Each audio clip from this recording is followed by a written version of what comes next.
let's go ahead and start talking about the second half of 1.3 because we already have everyone and their mom talking about Imbibitor Lune, whether he is busted, whether he's broken, is he good for the game, bad for the game, all that type of stuff. I do have a showcase myself and how I feel about him already up, so go ahead and watch that if you haven't. And I also will have a podcast episode dedicated for Imbibitor Lune as well, where we talk about, you know, him, tier list, power creep, all that type of stuff that you possibly would like to hear about. That episode will be uploaded shortly. But today I do want to talk about specifically Fu Xuan and Lynx, and even more specific Lynx, because although we have a fat ton of value coming with the next banner with the term of preservation characters and abundance characters, you know, basically your sustain units that not a lot of people have, because a lot of the really good sustain units are really locked behind either a limited banner when it comes to the standard banner, or they're just peg characters that people haven't summoned on through the limited means. So we're going to be looking at Lynx today because not only is she one of the most accessible characters in the game, but I do think she's going to end up shaking up the meta, just because I do think with her innate passive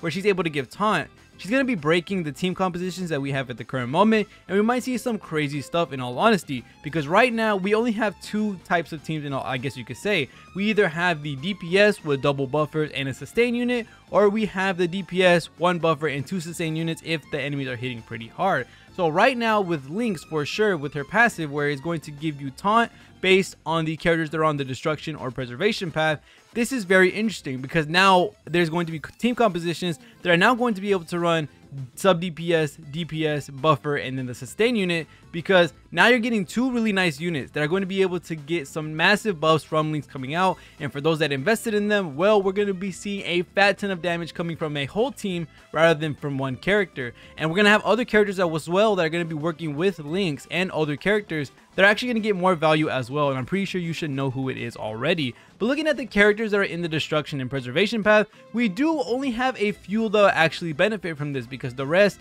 you can increase their taunt, but they really don't want to get hit, because characters like Dan Heng, characters like Trailblazer Physical, and then you also have Hook, Arlen, March. These are not the characters that you really want to get hit. They're usually the ones giving shields and stuff like that, or the ones that are the DPSs of your team. So you kind of don't want to give them that taunt. The characters that will want this taunt will be characters like Gepard if you do want to sustain units, or more likely Blade and Clara. Blade and Clara by far are going to benefit from this taunt increase and max HP increase by a fat ton, just because not only is the max HP going to be helping Blade hurt a little bit more when it comes to his scaling, Clara can also benefit from the max HP just because you can let her get hit a couple more times and she'll end up being fine. Now with Blade and Clara, they both have follow-up attacks that deal with them getting hit. Blade gets hit 5 times, it's an insta follow-up attack that hits the whole field, and Clara, she just zaps anyone who hits her, period. So being able to do this with Lynx, we're going to be able to have these units in as a sub DPS on any team, in all honesty,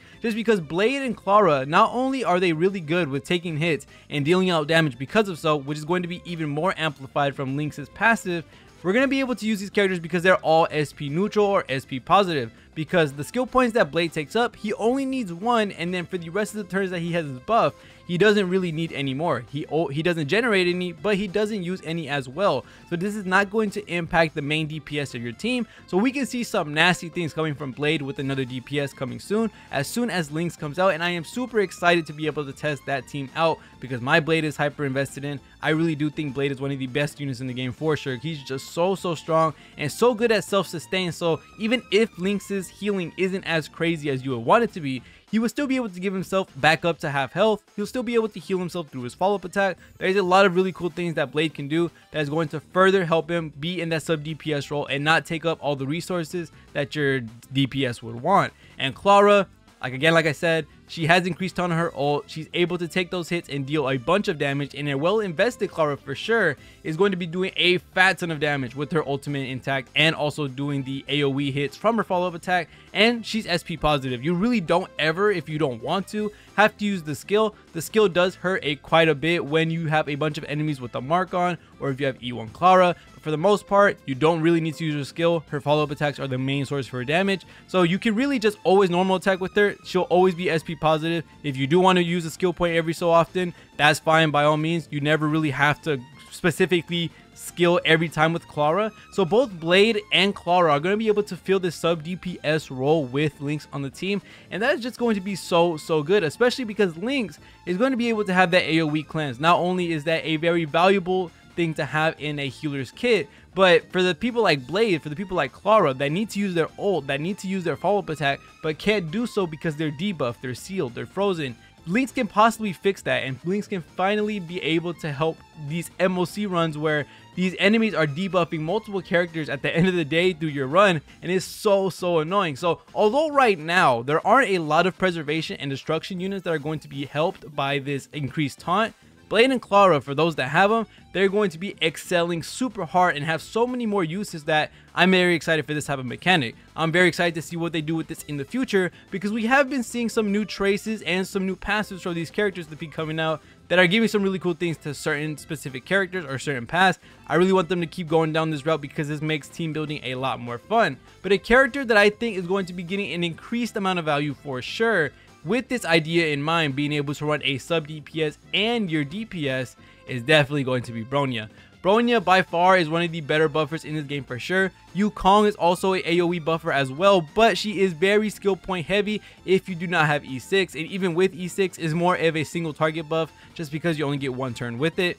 I think in all honesty, Bronya, and for those that have her, you are definitely going to be getting an insane amount of value, especially increased value, as soon as Lynx comes out, and it's going to be absolutely insane. Because through her skill, you're of course going to be able to skip a turn for someone, you're able to cleanse them, you're able to give them a damage buff, absolutely amazing things. And not only that, from her ultimate, she increases the attack of all allies and increases their crit damage by a portion of her crit damage as well. So not only are you buffing one character with your skill and giving them a turn, for the sub DPS and for the regular DPS, your main DPS, you're also going to be able to increase the attack on all of them and also increase their crit damage, which is going to help them a lot.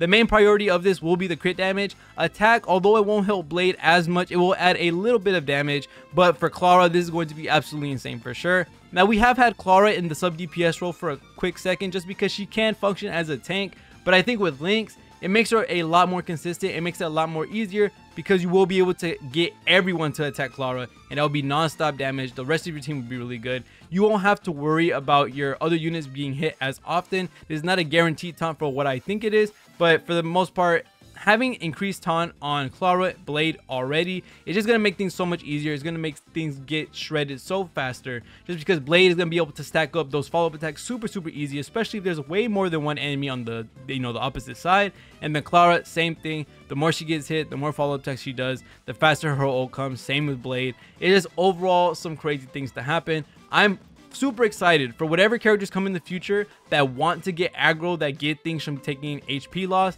This is going to be really amazing for Lynx, and I think her investment and her potential can go through the roof, in all honesty. So I'm very excited to see what she can do, what teammates she can be with. I'm very excited to try out Blade with anyone else in the sub DPS category, because oh my god, Blade with, like, I don't know, someone like Imbiber to Lune or maybe even Sela. That's going to be some crazy damage. That's going to be insane damage. And we're going to see how much crazier it can be in MOC when you have these characters paired up together, because usually they're on the opposite team, they're on the other team.